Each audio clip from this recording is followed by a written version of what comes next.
I have a very exciting program that I'm doing with you today, and this is all on the importance of the law of attraction. Until maybe 10 years ago, I didn't even understand, I didn't even know about the law of attraction, although I had manifested things in my life that I didn't know how I'd done. And therefore, because I did not understand, I couldn't repeat it. And then I saw my son, and if you've heard my story, you've heard me talk about him, how he manifested a full college scholarship. And I knew he had caused it, but I did not understand how he did it.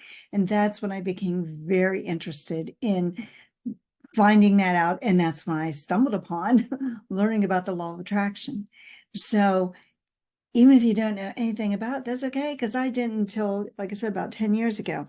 But I want you to understand the fundamental things that you need to attract things to you in your life, and why so many people don't attract things to themselves.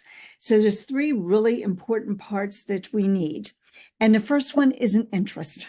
You have to want something. We're here on this planet to expand and grow and to really acquire knowledge, acquire relationships, acquire good health, acquire things that we want to have in our lives, things we want to have, to be, to do, and to explore this beautiful planet. But you have to have an interest.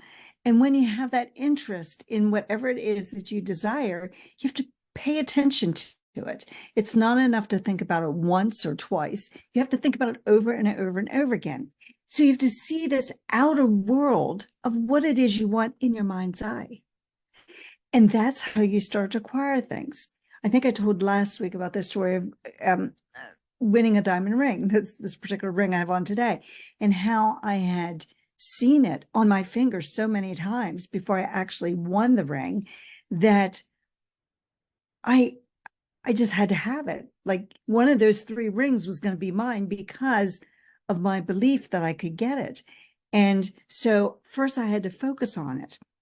So I had to desire it. I had to have an interest in it. It had to be more than, oh, I'd like to have one of those rings. I had to figure out and map out a plan for what I wanted. But in the same respect, you also have to be grateful for what you have. And I was grateful. I was always grateful for what I had in my life. I was not one of those people that would whine and complain about not having this or that, because I was grateful for the things I did have. A wonderful family. That's what I really wanted. Three great kids. And that was the most important thing in my life, was my family. So I was always happy. I was never, angry at life or disappointed. I just kept moving forward. It didn't mean I got everything I wanted at the time, because obviously I didn't understand all this. And so, but you have to have an interest, and you have to have a desire beyond where you are. If you have no desire beyond where you are, you're done. Everything you have is all you'll ever have. Now, will you get new things like new clothing or new piece of furniture? Well, of course, but what I'm talking about is your personal growth and your change, that you can go from where you are to something greater. I have a friend who owns a tax office, and when we were in a group together, she would say most people's taxes don't really change much from year to year, because most people don't have a dream or a goal big enough to make their taxes change much. That's what I'm talking about, the things that will make your taxes change. Okay. So you are deserving of all that good that you desire in your heart. And you have to start believing that you are worthy of having what you want. And so we have to take an interest, and we have to believe that we're deserving of it. And then we have to realize that we can't just wish or pray for something to happen. We have to put some action behind it. And it's easy to get sucked into something, and it's easy to get very stuck where you are. Sometimes even when we think we're following exactly what we should be doing, you can still get stuck. Well, why do you get stuck if you're following it? Because, as Wallace D. Wallace says in his book, there's a certain way of doing things, a certain way of thinking.